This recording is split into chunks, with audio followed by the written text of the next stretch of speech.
everyone. Happy holidays and welcome to USA Global TV and Radio.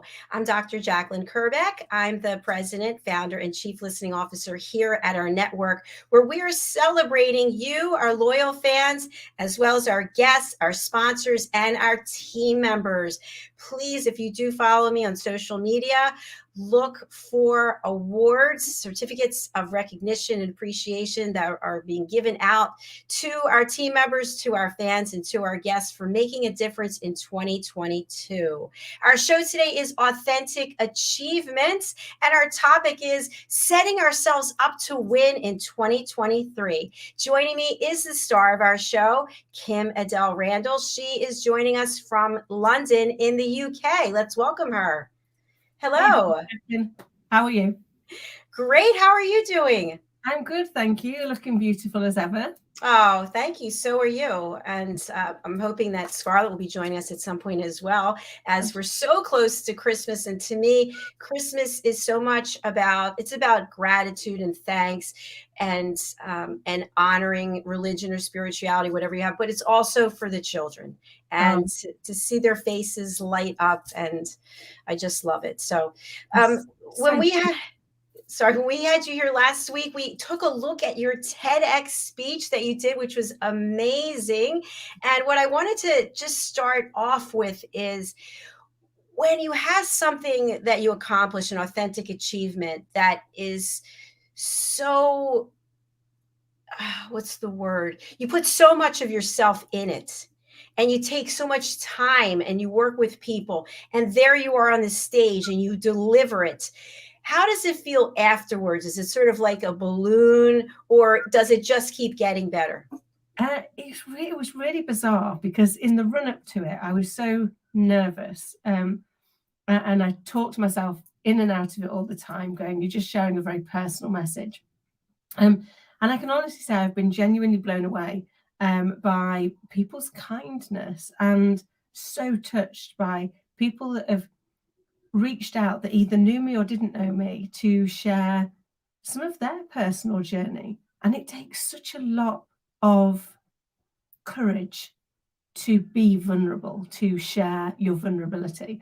And so when these people are reaching out and sharing their vulnerability, I've got huge admiration and respect for that. And I guess for me, it kind of is almost demonstrating what I was trying to talk about in the TEDx, which is the power of belief. And Dr. JACALYN, you said so beautifully at the start about Christmas being a magical time and a time for children. And I think for me, I kind of look at it and see they have got such utter belief in magic, in the magic of what can be instead of what might not be. And I just think if we could just capture that, if we could hold on to it and make it our own, and choose to enter into the new year looking at it through the eyes of a child with the excitement and wonder that they see, instead of the fear and trepidation that we see, maybe we would really set ourselves up for success. So well said. So beautiful. I wanted to share that I have a great niece, and family members have been sending videos. She just started walking. She's actually running. And just to see her looking around, from the perspective where she was before crawling or being carried, and even picking up a magnet off of the refrigerator and looking at it for the first time, like with wonder. And we don't do that enough. We just get so bogged down. It's almost like, I've shared this before, it's almost like we're shrinking. We just get smaller, or we're bent over more. It's like burdens weighing us down. And children are up and running, and then they might fall, and then they get back up. Or to your point, there's somebody there cheering them, come on, you can do it. And so that's what we are doing here on this show. That's what our goal is here and on this platform, is education, hope, and inspiration.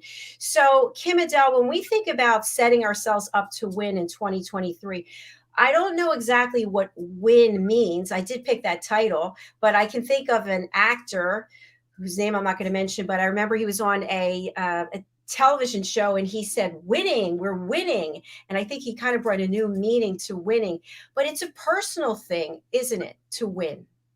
It is, and the goal has to be something that means something to you. And I think that's one of the biggest things that we've lost. We now live in a despair and compare society. So we compare ourselves to everybody else's seemingly perfect world and then despair at the ugly reality of our own messy existence. And we've started doing the same thing with our goals. So we start looking at our goals, and instead of saying, is this going to make my soul sing? Is this going to be something I'm proud of? Is this going to be something that makes me happy and brings me joy? We look at it and say, is this going to be something that other people understand? And that's why winning has lost its emphasis, because even when we get there, it's not where we want to be.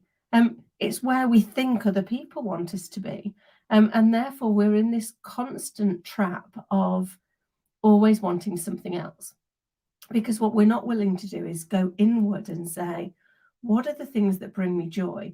And be comfortable in that space. You know, I remember at some of the toughest parts of my life, adulting appropriately for 12 hours seemed like a pretty big goal, and one that I could celebrate when I got there at the end of the day, but probably wasn't something anybody else in the world was going to want to have as their goal. So I think for me, some of it is that giving ourselves the permission to really be honest with our goals and not worry about what other people think. I did a speech recently, and it was to a group of 15 and 16-year-olds that came from underprivileged backgrounds. And I remember when I first went in and I started talking to them, and I got a lot of attitude. There was a lot of it's a tough crowd. I don't know if anyone's ever spoken to a crowd of that age, but they were quite tough. And I remember starting a few minutes in and was like, well, does everybody know what they'd like to be when they grow up? And there was this one girl who was full of sass, and she was like, I want to be a millionaire, miss. And I was like, brilliant, that's amazing. Of course you can do that. Doing what though? And she was like, what do you mean? And I was like, doing what? You can be a millionaire artist or writer or actor or business person, but being a millionaire isn't a thing. The thing is something else. The millionaire piece is what you get as a result of the thing. And she kind of thought about it for a bit, and then I observed this group. We were there for a couple of hours, and when it came to writing their goal, they'd start to write it and they'd start to look at everybody else's, and then they'd start to worry about what their goal looked like. And I remember sharing with them that I don't mean to be harsh, and I really don't. And I say this from a very blessed place, that one of my best friends has been my best friend since I was 4. But the reality is, a lot of the people that are around us today will not be around us in another 5-10 years. And therefore, we've got to create our goals and create our life around what we want to do. And, my caveat to that is always, is it kind? Is it fair? And is it honest? But as long as I can say yes to those 3, then it doesn't matter if what I set myself as a goal is something nobody else in the world would like.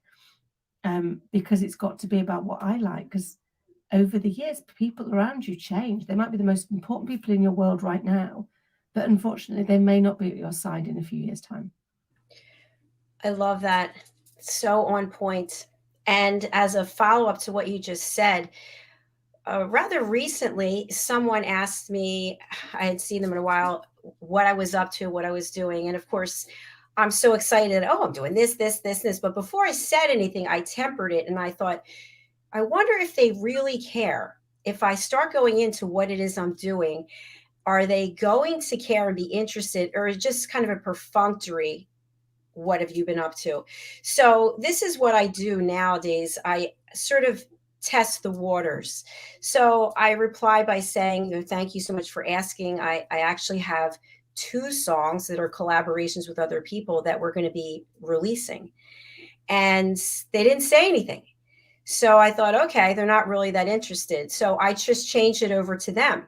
So then they said whatever. And then they said, no, I really want to hear more. And so I thought, okay, should I sing for them? What should I do? So I did sing a couple of the verses and didn't really get a response initially, and I started feeling very insecure and stupid and foolish. Why did I open the door? Like, they probably were just knocking. I didn't have to open it all the way and put myself out there. And when I was going through this internal argument with myself, belittling myself, putting myself down, they actually were just thinking. They were taking some time to think. And then they responded and said they didn't know that I could sing, and that how lovely it was. But we do this to ourselves. We literally torture ourselves. And when I think about children, and when I think about a young child, for example, like my great niece or like your daughter, their response and how they show up is very different than as we're teenagers, as you shared, and then as we get older. So when you think about the fact that nobody really cares to the degree that you're going to care, that's okay. And there may be people who do really care, but regardless of where they are on the spectrum, what it matters is how you feel and what your win and what a win looks like to you. And we do open ourselves up for people to judge and criticize if they don't know about elevated listening skills. And in that case, it's up to us as to how we react. So that being said, I guess to summarize, to your point, the win is personal, and then how we share that win and with whom we share the win and when is also personal. Beautifully put. And it reminds me of a moment where I thought I was doing something to be really kind. So I'd had somebody get in touch with me and say, I'm about to do a big speech, Kim, and I'm really nervous about it. Could I run it past you? And I was like, of course you could. Now, because I wanted to really be present and in the moment and really listen to them, I'd switched off everything else. I'd moved into the lounge. I'd got them on speakerphone because they'd done a audio only, not a video. And I put myself on mute because I didn't want any distractions from, any everyday noise or what have you. And anyway, a few minutes in, the person stopped and they were like, are you there? And I was like, yeah. So I came off mute and I was like, of course I'm here, I'm listening. And they went, I can't hear you and you're not interacting. I was like, I'm really sorry. I was genuinely trying to just be present and really listen and be able to give you that feedback. But inadvertently, what I'd created in their head was, she's not listening, she's busy doing something else, I can't hear anything from her. So what I learned from that, and Dr. JACALYN, you did this so beautifully all the time, was to set the expectations beforehand. So now when people ask me to do that, I say, how best would you like me to listen? My personal preference, because I want to be present, is I'll put myself on mute and I will just listen and take notes, and then I can feed that back. But if that's going to make you uncomfortable that I'm not listening, please let me know how better I can listen to support you. Because we project out our own insecurities and create them in the other person. As in your example, Dr. JACALYN, you'd assumed that you'd overstepped the mark, you'd opened the door too wide, the person was being polite, when actually they were just absorbing the experience and thinking about what they wanted to say and then being ready to share it. And I think that's a huge part of that elevated listening, isn't it? Is being comfortable with the silence and knowing that if you're really genuinely listening, and you say this to us all the time, Dr. JACALYN, if you're genuinely listening, you can't be thinking what you're going to say. Because if you're thinking what you're going to say, you're not listening anymore, because you're over here thinking about what you're going to say. And therefore, at the moment the other person stops speaking, there is going to be a moment, however long that is, of silence. But once we realize that that's a sign of respect, not a sign of lack of interest, then actually we take away some of the conflict, I think, that we can self-create. Spot on, as always, Kim-Adele. And I think what you really touched on is we're so used to not being heard that when someone actually wants to listen to us, it's like, wait a minute, this doesn't feel right. As a coach, you're a coach, I'm a coach. I will say to my clients that I'm going to ask thought-provoking questions, and I'm going to ask one at a time. I'm going to let you take it wherever it is you want to take it, and I'm just going to be silent. I'm going to be looking at you. I'm not taking any notes. I'm just going to be listening.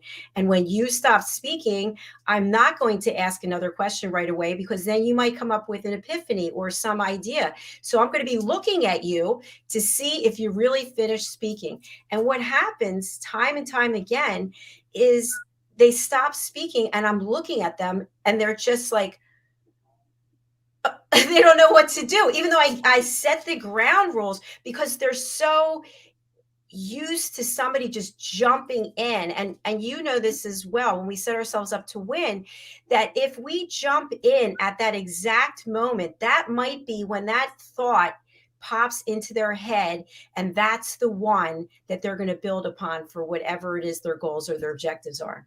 Oh, it's so true. And you're right, even though we can set those expectations, we can set those ground rules, we're so used to not being really listened to that it's uncomfortable when it happens, because you then start to, we expect the minute we stop speaking that somebody else is going to give us their opinion or give us their thought or give us their next question. And when that doesn't happen, we're left with our own internal thoughts. And so we start to leap to it. But now what we do is we make it what we believe is their thinking. And it's those moments where you can get the most clarity, because that's when the hidden depths of yourselves are really speaking, the things that you're most afraid of. And as I talk about in my TEDx, we live in a world of polarity. So the thing that we're most afraid of is also the exact opposite of it, is the thing we're most hopeful for. So when we find ourselves, and we're preconditioned to focus on the things we're most fearful of. So in those moments of silence, we will immediately leap into what's the worst thing we think the person could possibly think or say about us. And that's what we'll look at. So ask ourselves that question that says, what's the opposite of that? What if they were thinking that? How would I feel then? Because then we can start to control our own emotions and how we choose to show up in the world. So true. So true. You always have such valid and authentic points. Something that comes up for me is when we think about that self-talk that we have, that banter that goes back and forth. I can remember when I was in corporate, I did a lot of entertaining because that was part of the job. And so there was a lot of networking functions and whatnot. And I don't know how I feel today, because it's been a few years, but I would literally be a nervous wreck before I'd walk into a cocktail reception or a networking, because in my mind, everyone is going to be looking at me as soon as I walk in, and they're going to see all the things that are wrong with me. So before I even got to the venue, I was already a nervous wreck, envisioning that, okay, I'm going to trip. I have a run in my stocking, all these things that are not actually the case. And then when I get in there, nobody's going to want to talk to me, because they already have their own groups of friends and people. And so by the time I got there, I would be like sweating. I mean, well, no one's looking at me. No one could care. But yet this is the story, because of my insecurity of wanting to be accepted and wanting to feel like I fit in, but yet telling myself that I don't. And it might sound ridiculous, but it's true. And we do it to ourselves in different ways. I love that. And it doesn't sound ridiculous. In fact, I can pretty much guarantee at least 95% of the other people in the room are feeling exactly the same, are having the same dialogue. I went to a networking session recently, and I did the same. I was outside going, oh, I don't want to do this. It's going to be awful. No one's going to want to talk to me. I have nothing to be able to say. I'm going to feel really awkward and uncomfortable.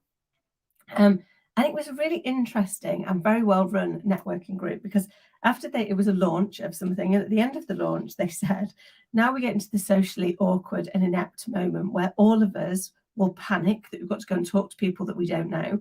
And therefore, we'll go and talk to people that we know already. That's not networking. So I encourage you to go and speak to somebody that you don't know.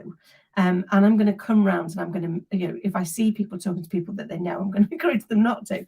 So you could see this kind of like look where everyone was in their little groups going, oh no, we're going to get called out if we don't speak to somebody that we don't know.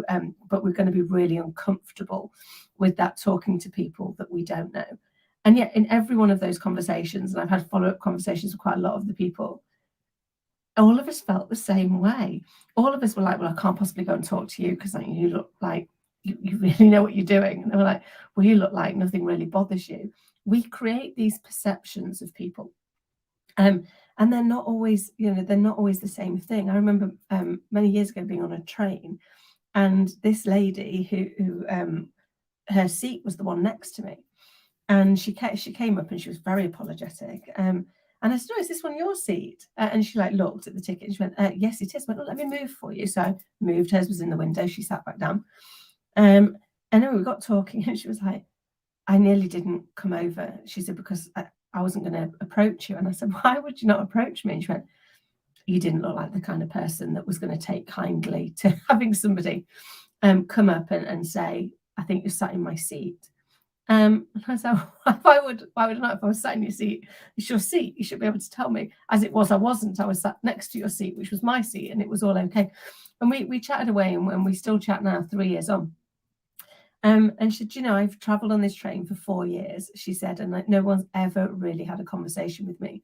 She said, and when I saw you for the first time, you were the person I absolutely thought is never going to talk to anybody, knows where they're going, is very focused, and probably is going to be very standoffish and unwilling to chat, which I think for anybody who knows me knows couldn't be further from the truth. I'm the kind of person, people chat to me on tubes and trains all of the time.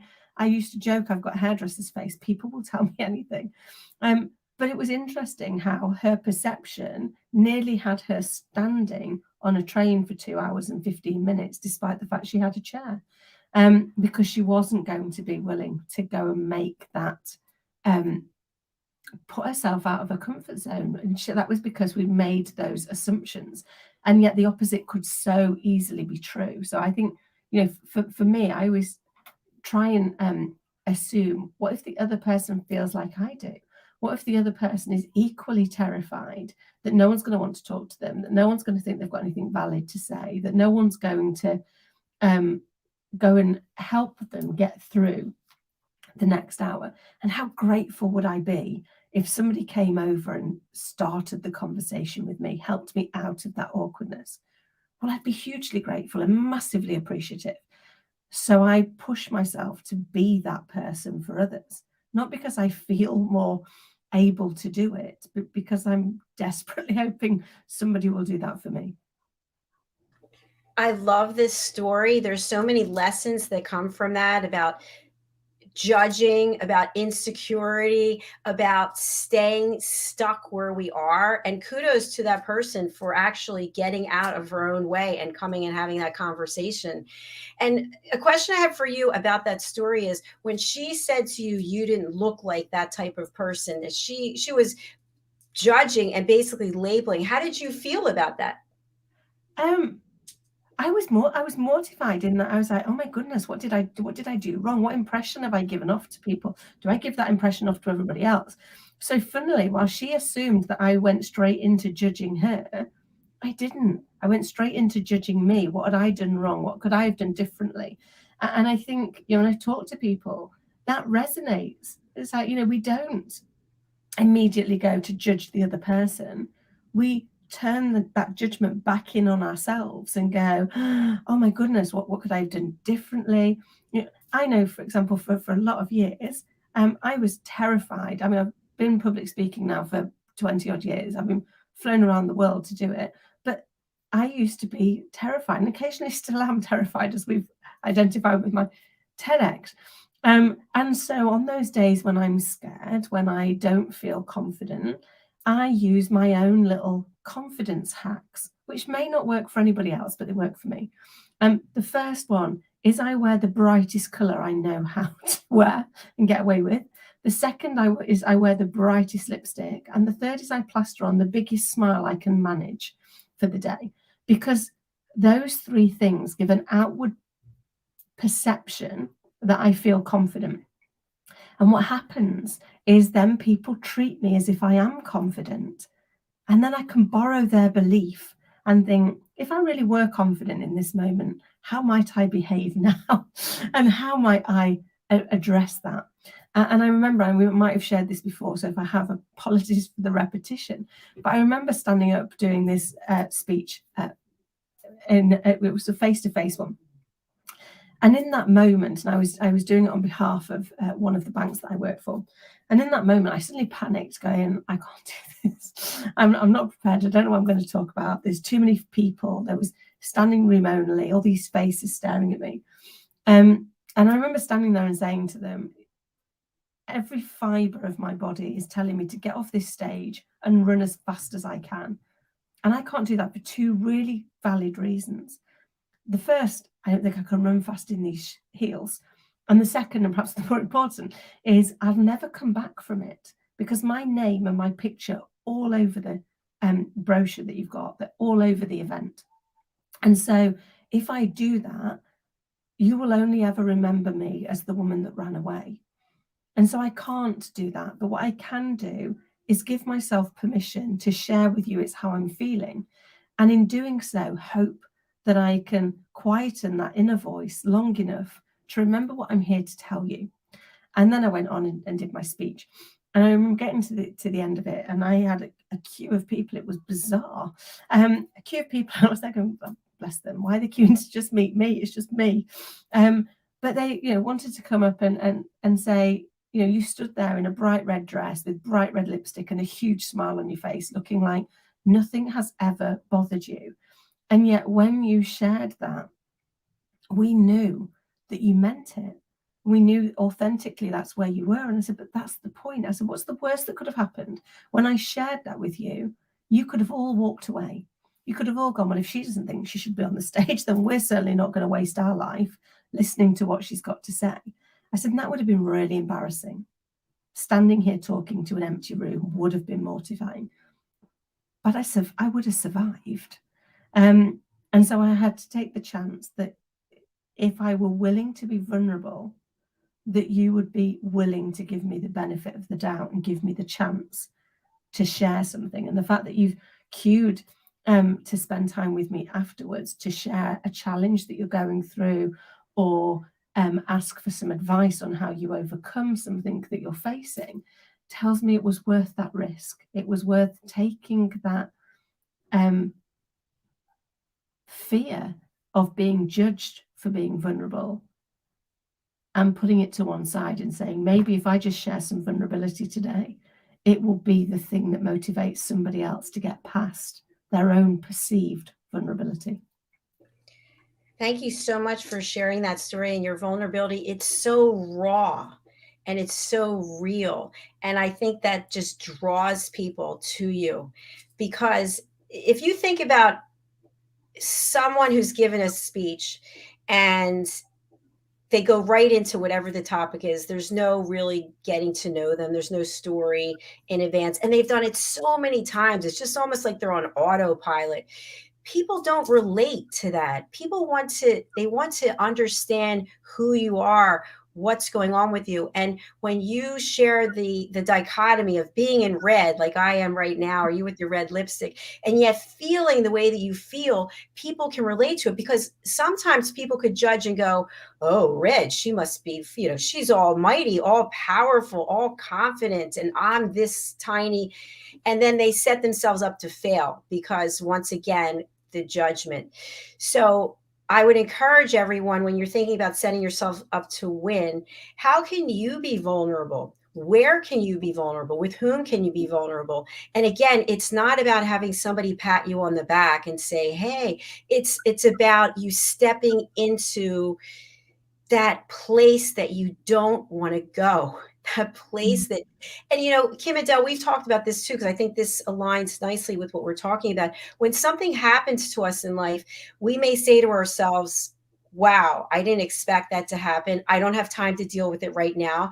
I'm going to take it and stuff it down somewhere. And guess what? It's going to come up at some point in your life. And you may have other issues that build upon it because you never dealt with it. But when you step into that vulnerability, into that rawness, that can come up and out and goodbye to it. And you are helping someone else by putting out there what you've gone through. And you do that so beautifully here all the time and also on your own platform. Oh, bless you. And it's so true. I think, it's children. That's one of the things that we're brilliant at. Children, they don't keep emotion in. If it's in, it's out.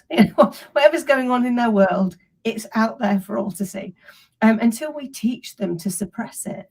But the reason that children are so resilient, the reason that children get over things so quickly, is because what they're not doing is holding on to that negative emotion and turning into a belief about themselves. Now, we teach them this as they get a little bit older.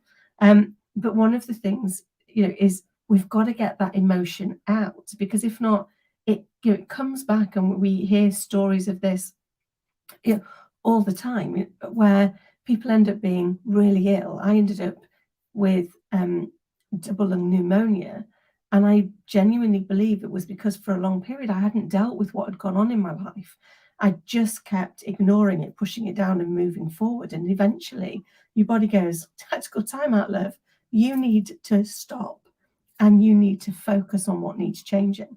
I remember with my nan many years ago, we nearly lost her, and sadly we have now lost her. But I remember at the time my mum couldn't cope with the potential of nearly losing my nan, and she went blind for a very short period of time, fortunately, but it was psychosomatic, and the doctor said it's because you're not dealing with the emotion. You've got to get the emotion out. You've got to stop suppressing it and deal with it instead. And we do this to ourselves all of the time. So one of the things that I massively encourage people to do is find your Thrive Hive. So your 4 or 5 people that will be there for you, whatever that is that you need, that will, and they need to be different people. So, in my Thrive Hive, I've got the person that's going to give me tough love, the person that's going to tell me to just get over myself and get on with it, because sometimes that's kind of what I need. I'm wallowing in that self-pitying, creating something that's much bigger than it is. But I've also got the person that's going to give me a hug first and sugar the pill when I'm not ready for the boot camp version of love just yet. But having those people that are going to be there for you, that can be your sounding board, that can give you the safe space to just listen and let you hear the words out loud. Because the words out loud in the company of somebody else sound very different to when we replay those words again and again and again in our head. And that can be just the thing you need to recognize for yourself that it's not a reality. It is a truth, not the truth. And you can move to a truth that works for you. I would encourage everyone to watch this episode again, especially that segment, just to hear what Kim-Adele shared, because this is an opportunity as we close out this year. Although, we look at a calendar and we say, okay, I'm going to start with the new calendar. It's a real time for change to take place. And when I think about change, I'm not talking about making these lofty New Year's resolutions that we set ourselves up to fail. Talking about vulnerability and putting yourself in a place that you've wanted to go, but you are afraid to go there. And something that I'll share is, and Kim-Adele, I'm sure that you probably do this too, and can relate to it, is whatever it is that I don't want to do, that's on the top of the list and I'm doing it first thing. Because otherwise it's haunting me. It's there all day and I'm thinking, oh, I just don't want to do this. And then once I get it done, I feel like there's this sense of relief that I accomplished something that I didn't want to do. And typically I learned something from it. How about you? So true. I love that, because it's never as bad as we think it is it? So actually, if we do it first, what we reward ourselves with is not having wasted hours of our lives worrying about it. So our reward is, well, I've still had to do it, but at least I've not wasted a day going, oh my God, I thought it was going to be awful. Because nothing ever goes as badly as we've imagined it was going to. And so I think it's an amazing thing to do. I have a piece where it's like, I'm not willing to take calls or emails until I've done the most hideous thing that has to be done that day. because if not, I know I'll procrastinate. And I think you're right. When it comes to this time of the year, we can be very quick to go, well, we're going to start anew, and we go back. One of the things that I try and do, and I'll share in case it's helpful, is the first thing is to review the year that's just gone, and then to reflect on it. Now that might sound that they're very similar, but reviewing it is literally factually putting it down. Reflecting on it is, how do I feel about that, and why do I feel that way? What is it bringing up in me? What are the things that are going? And as a result of that, what's my refocus point for the year forward? Because before, I used to review and refocus, but I wouldn't reflect. I wouldn't understand what emotions I'd added to that. And therefore, I found myself repeating the same mistakes, getting stuck in the same rabbit holes and feeling the same frustration. So putting in that element of reflecting on how it feels allows us to deal with the fact that our emotional brain responds 24 times faster than our thinking brain. So we think planning for the future, planning to set ourselves up for winning and for success, is all about the thinking brain. But unless we address the emotional brain, we set ourselves up to fail. It's absolutely so true. And I think also something that's important is sometimes we become preoccupied and obsessed about the same thing over and over. And maybe every year we're saying to ourselves, this is the year I'm going to lose weight. This is the year I'm going to leave my corporate job. And we don't have a plan. We just put something out there. And then when it doesn't come true, wow, can you imagine it didn't come true? I didn't put any effort into it. I have no plan. I have no benchmarks or checkpoints or anybody who's accountability partner. And then we are just, of course, it's never going to happen for me. Well, you didn't put in the work. Somebody I know always talks about a magic wand. There is no magic wand. The magic wand, in air quotes, is putting together the plan and how are you going to achieve what it is you want to achieve. And by the way, very important, once you achieve that, how does your life look and how do you feel? Why are you doing it? What's the purpose? So if we just say, let's put it out there, because this is a big one, is weight. People are always talking about, I want to lose 10 pounds, 20 pounds. Okay. So let's say you do lose that weight. How do you feel then?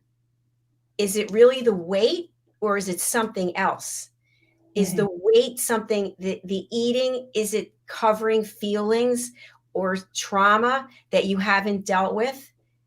You have to look at that as well. Yeah, you're so right, Dr. JACALYN. You've got to look at the whole thing, and how's it going to make me feel? What am I going to be seeing and hearing and saying and feeling?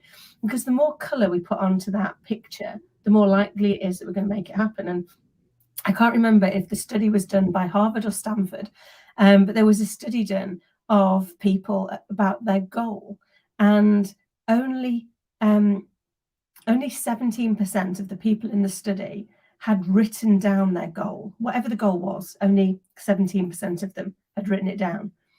Only 3% of the original 100% actually had a plan, even if it was a terrible, terrible plan, but they'd given some thought to what steps they might take to achieve that plan. Now that 3% outperformed the next group, so the ones with the written down plan, tenfold. So what it tells us is, the first thing we've got to do is say, what is it we want to achieve? Then we've got to look at it and say, why do we want to achieve it? What impact is it going to have? What makes that important to us? How might we achieve it? Because if we can go through those steps, even if the answers that we come up with end up not being the right answers, we're constantly looking at it from trying to engage all of our senses and also engage the full capacity of our brain. I think the research shows that at best we use 10% of our brain's capacity, just 10%. And that's the brightest people in the world. So imagine what we could do if we could just tap into that little bit more. And the best way of doing that is to think is to answer it from all of those senses. You know, how's am I going to feel? What am I going to be saying? What am I going to be hearing from other people? What difference is it going to make, and how am I going to feel about that?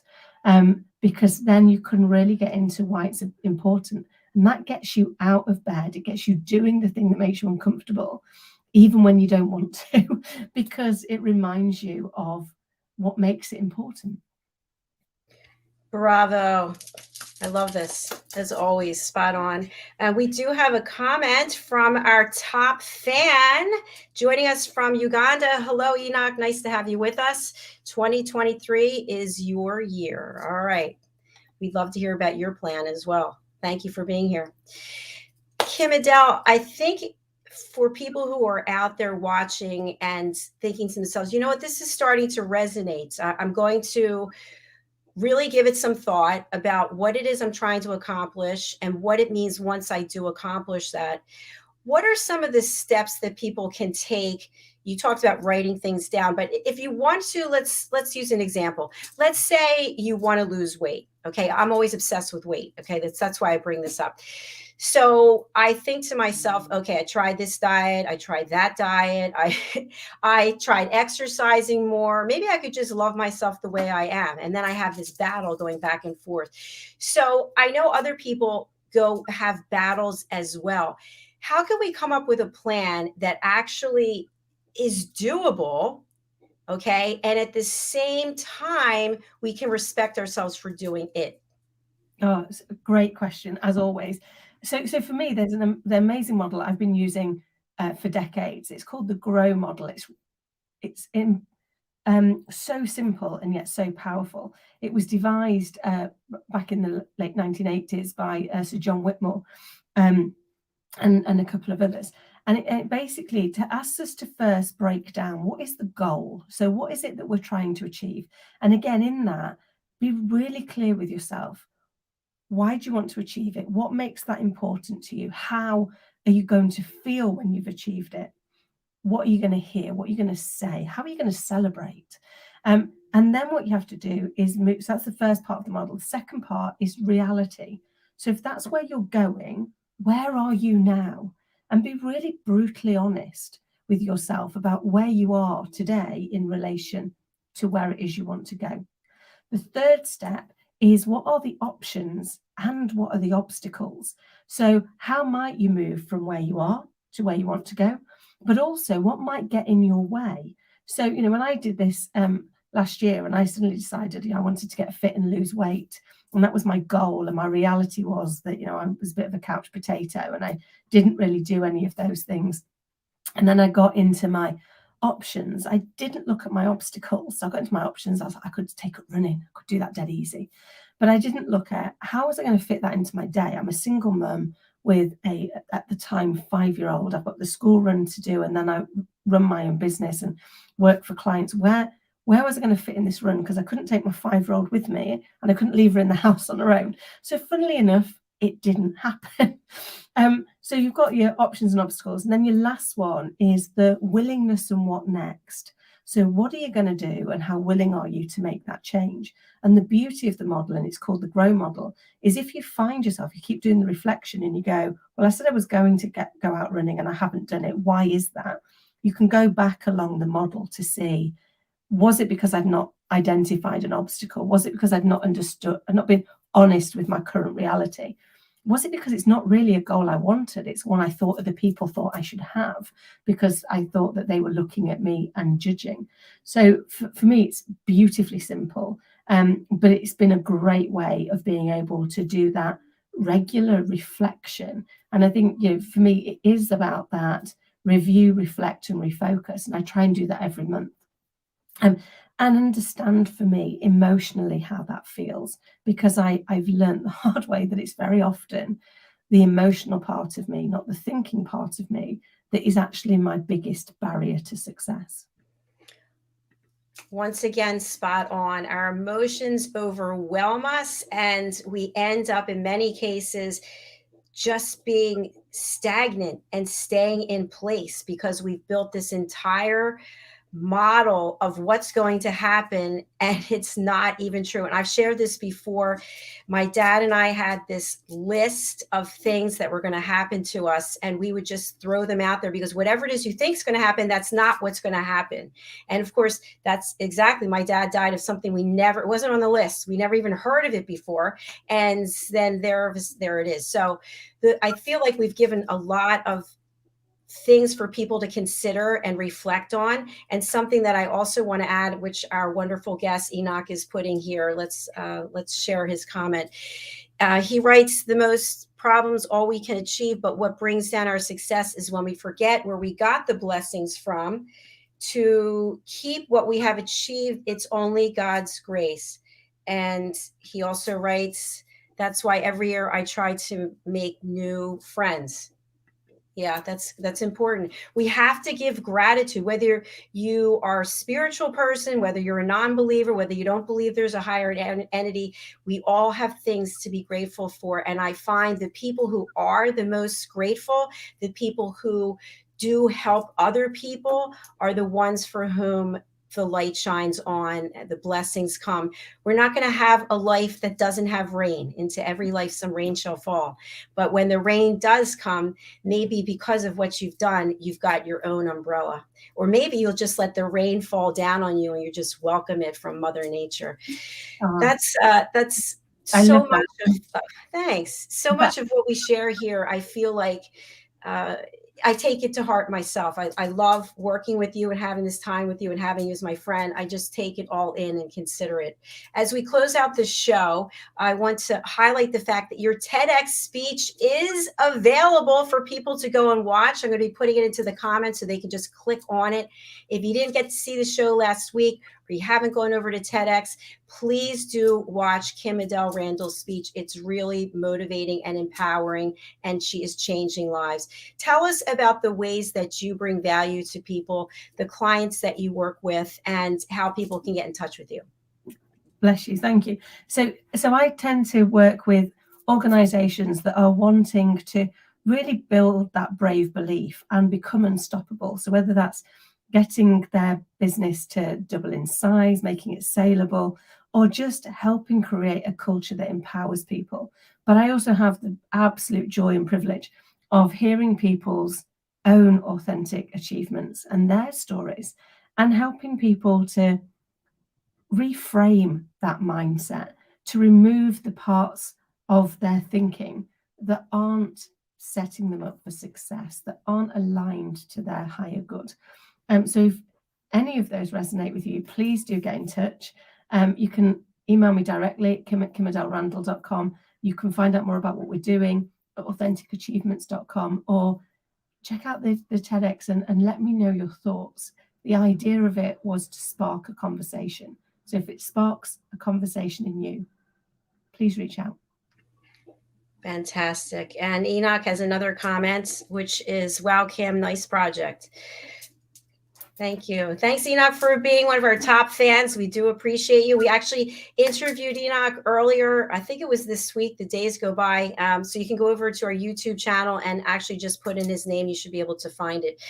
We have another show coming up right after this, Kim-Adele Randall, and I'm looking forward to Dr. Madeline Chan, who is one of our Talking Heads experts, and she is going to be joining us for her own 30-minute show right after this. So Kim-Adele and I are signing off. I will be putting her contact information into the comments momentarily, and do join us again next time. Will you be here next time? I don't know if you're on vacation or not.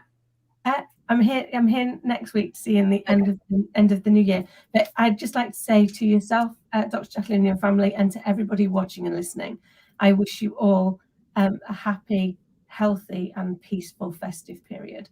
And I look forward to seeing you on the other side of the holidays. Thank you so much, Kim-Adele Randall. And I ditto that. I thank everybody for watching us, for following, for commenting. And as I mentioned, I think I mentioned at the top of the show, I am issuing award certificates of appreciation and recognition. I already started. It's going to take a few weeks because there's a lot of people to recognize. And then there will be an award ceremony where award recipients will be on stage and be recognized formally. So thanks again, everyone. We'll be right back with Dr. Madeline Chan. Bye. Bye.